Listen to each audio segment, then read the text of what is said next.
daun. Okey, Yaya guna minyak asmak untuk apa?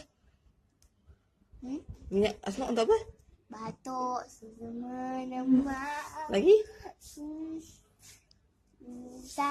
Sakit perut, Ha? sakit hidung, sakit mulut, sakit kaki, sakit perut.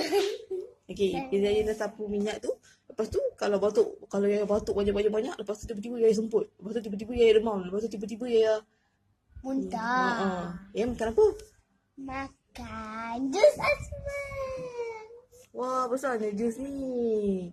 Siapa beli jus ni? Sabun yang untuk lagi besar gemuk. Siapa beli jus ni? Saya. Jus ni Yaya makan untuk apa? Untuk apa? Batuk. Sakit hidung. Mending bala. Kara. Demam. Tadi saya cakap tadi. Sakit kaki. Oh, sakit kaki boleh juga. Yang makan jus ni waktu bila? Waktu pagi ke? Waktu malam ke? Waktu bila? Waktu sekolah. Sebelum pergi sekolah? Hmm. Oh. Yaya makan seronok tak? Makan seronok. Seronok macam mana?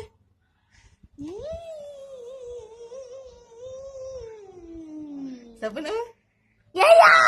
Cakap kawan-kawan. Kawan-kawan. Kita ada minyak asmak. Yeay! Yeay! Seronoknya ada minyak asmak.